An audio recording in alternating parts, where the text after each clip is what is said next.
Assalamualaikum dan salam sejahtera kepada pensyarah serta rakan-rakan sekalian. Saya Nur Hazwani Ashikin binti Muhammad Zahid dari AO 3.4.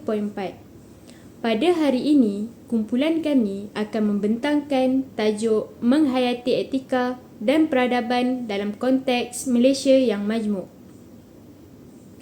Malaysia merupakan sebuah negara yang mempunyai pelbagai kaum, agama dan budaya seperti Melayu, Cina, India serta masyarakat Sabah dan Sarawak. Oleh sebab itu, setiap rakyat perlu memahami dan menghayati etika serta peradaban supaya negara sentiasa aman dan harmoni. Maksud etika ialah tingkah laku atau perbuatan yang baik dan betul dalam kehidupan seharian. Contohnya, bercakap sopan, menghormati orang lain dan bertanggungjawab. Manakala, peradaban pula bermaksud kemajuan sesuatu masyarakat dari segi budaya, nilai hidup, ilmu dan akhlak. Etika dan peradaban sangat penting kerana ia membantu rakyat hidup dalam keadaan saling menghormati walaupun berbeza kaum dan agama. Sekian daripada saya serahkan kepada ahli kedua. Assalamualaikum dan salam sejahtera. Pada hari ini saya akan menerangkan tentang kepentingan menghormati agama, budaya dan adat kaum lain dalam masyarakat Malaysia. Malaysia merupakan sebuah negara yang terdiri daripada pelbagai kaum dan bangsa. Oleh itu, setiap rakyat perlu mengamalkan sikap hormat menghormati antara satu sama lain supaya keharmonian dan perpaduan negara sentiasa terpelihara. Setiap kaum mempunyai agama, budaya, adat resam dan cara hidup yang tersendiri. Contohnya, masyarakat Melayu menyambut Hari Raya Aidilfitri, masyarakat Cina meraihkan Tahun Baharu Cina dan masyarakat India menyambut Deepavali sebagai perayaan utama mereka. Sehubungan dengan itu, kita hendaklah menghormati sambutan perayaan kaum lain dengan menjaga tingkah laku, bersikap toleransi dan tidak menyentuh sensitiviti agama atau budaya mereka. Tradisi rumah terbuka yang diamalkan di Malaysia juga dapat membantu mengeratkan hubungan serta memupuk semangat perpaduan dalam kalangan masyarakat. Di samping itu, kita perlu menghormati perbezaan dari aspek pakaian, makanan dan adat setiap kaum. Sikap ini penting untuk mengelakkan perselisihan faham dan memastikan keamanan negara terus terjamin. Sekiranya masyarakat gagal mengamalkan sikap saling menghormati, perpaduan kaum boleh terjejas dan seterusnya menyebabkan perpecahan dalam negara. Sekian daripada saya. Terima kasih kepada rakan saya iaitu Nur Fahani. Assalamualaikum dan salam sejahtera kepada pensyarah serta rakan-rakan sekalian. Pada hari ini, saya akan membentangkan tentang cara memupuk keharmonian sosial serta contoh penghayatan etika dan peradaban dalam masyarakat majmuk di Malaysia. Pertama sekali, keharmonian sosial dapat dipupuk melalui amalan toleransi dalam kalangan masyarakat. Sikap toleransi sangat penting kerana Malaysia terdiri daripada pelbagai kaum, agama dan budaya. Dengan mengamalkan toleransi, kita dapat menerima perbezaan yang wujud tanpa menimbulkan perselisihan faham. Selain itu, kita juga perlu mengamalkan sikap menghormati antara satu sama lain tanpa mengira bangsa dan agama. Sikap saling menghormati dapat mengeratkan hubungan serta mewujudkan suasana yang aman dan harmoni. Apabila masyarakat hidup dalam keadaan yang saling memahami dan menghormati, perpaduan negara akan menjadi lebih kukuh. Seterusnya, rakyat Malaysia perlu mengamalkan prinsip-prinsip rukun negara dalam kehidupan seharian.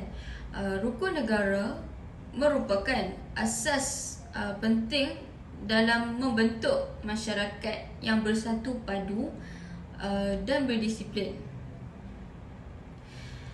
Di samping itu, kita hendaklah menggunakan bahasa yang sopan ketika berkomunikasi, sama ada secara bersemuka atau melalui media sosial.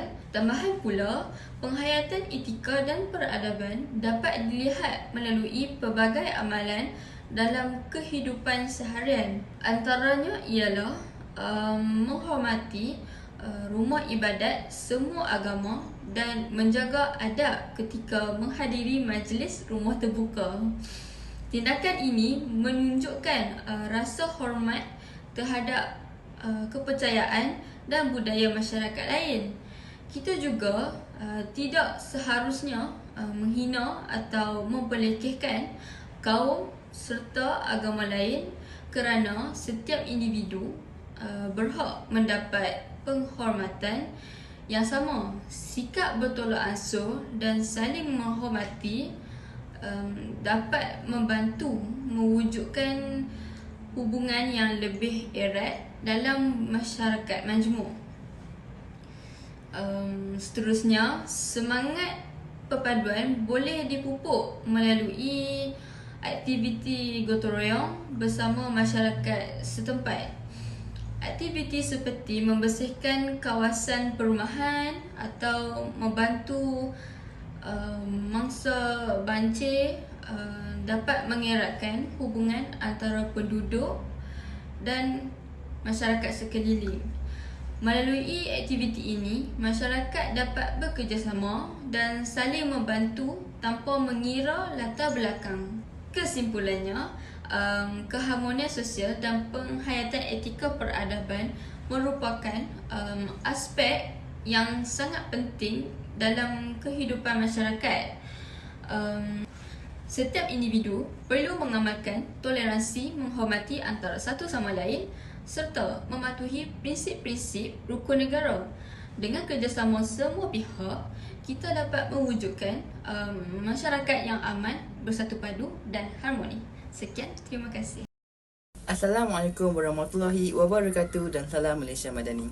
Saya Muhammad Ifan Hafiz bin Abdul Rahman, ASJ 2581037 daripada AO 3.4.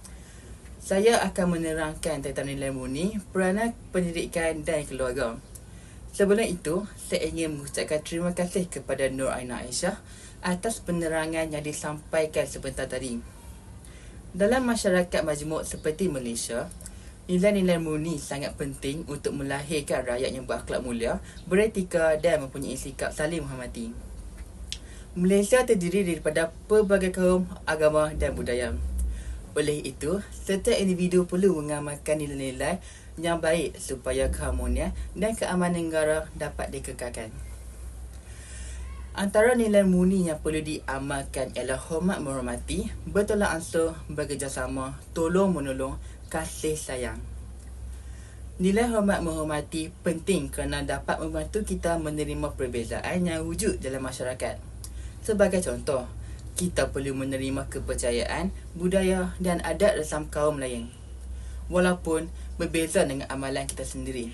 Selain itu, sikap bertolak ansur juga amat penting dalam kehidupan bermasyarakat. Sikap ini membolehkan kita hidup bersama dalam suasana yang aman dan harmoni tanpa menimbulkan konflik. Dengan bertolak ansur, kita dapat menyelesaikan masalah melalui perbincangan dan juga persefahaman. Seterusnya, nilai bekerjasama dan tolong-menolong dapat mengeratkan hubungan antara masyarakat. Sebagai contoh, aktiviti gotong royong. Aktiviti gotong royong yang melibatkan pelbagai kaum dapat memupuk semangat perpaduan dan mengukuhkan hubungan silaturahim. Apabila masyarakat saling membantu antara satu sama lain, suasana yang lebih aman dan sejahtera dapat diwujudkan. Selain mengamalkan nilai murni, pendidikan juga memainkan peranan yang sangat penting dalam membentuk etika masyarakat. Sekolah bukan sahaja tempat untuk menimba ilmu, tetapi juga tempat untuk membentuk sahsiah dan kepribadian pelajar.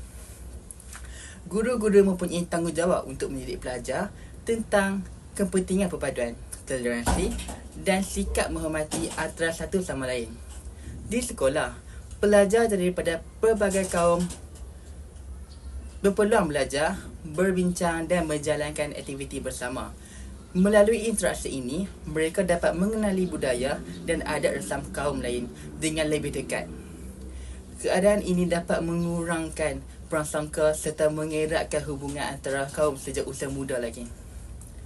Tambahan pula, pelbagai program dianjurkan oleh pihak sekolah seperti sambutan perayaan, aktiviti kokurikulum dan program kemasyarakatan dapat membantu pelajar memahami kepelbagaian budaya yang terdapat di Malaysia. Melalui program ini, semangat perpaduan dapat dipupuk dalam kalangan generasi muda. Selain pendidikan, keluarga juga memainkan peranan yang sangat besar dalam membentuk akhlak dan kepribadian seseorang. Keluarga merupakan institusi pertama yang mendidik anak-anak mengenai nilai-nilai murni. Ibu bapa perlu menjadi contoh yang baik dalam menunjukkan sikap hormat menghormati, bertanggungjawab dan bertolak ansur dalam kehidupan seharian. Ibu bapa juga perlu mengajak anak-anak supaya bercakap dengan sopan, menghormati orang lebih tua dan tidak bersikap berkauman. Pendidikan awal yang diterima di rumah akan memberi kesan yang besar terhadap pembentukan sasiah seseorang apabila mereka dewasa nanti. Pada masa kini, pengaruh media sosial dan teknologi juga memberi cabaran kepada pembentukan akhlak generasi muda. Oleh itu, ibu bapa perlu memantau penggunaan media sosial anak-anak serta membimbing mereka supaya menggunakan teknologi dengan cara yang beretika dan bertanggungjawab. Kesimpulannya, nilai murni, pendidikan dan keluarga merupakan asas yang sangat penting untuk membentuk masyarakat yang beradab dan bersatu padu. Jika semua pihak memainkan peranan masing-masing dengan baik, kita dapat melahirkan generasi yang berakhlak mulia, saling menghormati dan mampu mengekalkan keharmonian negara. Sekian daripada saya. Terima kasih dan saya serahkan kepada ahli yang terakhir untuk meneruskan pembentangan. Terima kasih Irfan. Sebelum saya memulakan pembentangan, izinkan saya memperkenalkan diri saya. Assalamualaikum, nama saya Nur Alia Farhana binti Zulkifli daripada kelas AO 3.4. Tajuk saya pada hari ini ialah cabaran media sosial dan langkah membina masyarakat yang beradab. Pada masa kini, media sosial memberi banyak cabaran terhadap etika masyarakat. Media sosial sememangnya memudahkan komunikasi dan perkongsian maklumat. Namun, penggunaannya yang tidak terkawal boleh membawa kesan negatif kepada masyarakat. Ramai individu menggunakan media sosial untuk menyebarkan berita palsu, menghina kaum lain dan mengeluarkan kata-kata kesat. Perkara ini menyebabkan masyarakat semakin merosot serta boleh menimbulkan salah faham dan perbalahan antara masyarakat. Selain itu, ada juga masyarakat yang terlalu bebas sehingga lupa untuk menjaga adab dan kesopanan ketika berkomunikasi di internet. Mereka sering meninggalkan komen yang tidak sesuai tanpa memikirkan perasaan orang lain. Sikap seperti ini boleh menjejaskan hubungan sesama masyarakat dan mengganggu keharmonian negara. Oleh itu, kita perlu menggunakan media sosial secara bijak dan beretika. Sebelum berkongsi sesuatu maklumat, kita perlu memastikan maklumat tersebut benar dan tidak menyentuh sensitiviti kaum atau agama. Kita juga perlu berfikir terlebih dahulu sebelum memuat naik atau memberi komen terhadap sesuatu perkara. Seterusnya, antara langkah untuk membina masyarakat yang beradab ialah mengamalkan nilai murni dalam kehidupan harian. Selain itu, kita perlu menghormati budaya dan agama lain agar perpaduan dalam masyarakat dapat dikekalkan. Kita juga hendaklah menggunakan bahasa yang sopan ketika berkomunikasi, sama ada secara bersemuka ataupun di media sosial. Di samping itu, masyarakat perlu mengamalkan semangat perpaduan dan sentiasa bekerjasama antara satu sama lain. Prinsip rukun negara juga perlu dipatuhi kerana ia menjadi panduan penting dalam membentuk masyarakat yang bersatu, padu dan beretika. Kesimpulannya, penghayatan etika dan peradaban sangat penting untuk memastikan Malaysia terus aman, maju dan harmoni walaupun terdiri daripada masyarakat yang berbilang kaum. Jika setiap individu mengamalkan nilai-nilai murni dan menggunakan media sosial secara bertanggungjawab, keharmonian negara dapat dikekalkan. Sekian sahaja pembentangan daripada kumpulan kami. Terima kasih.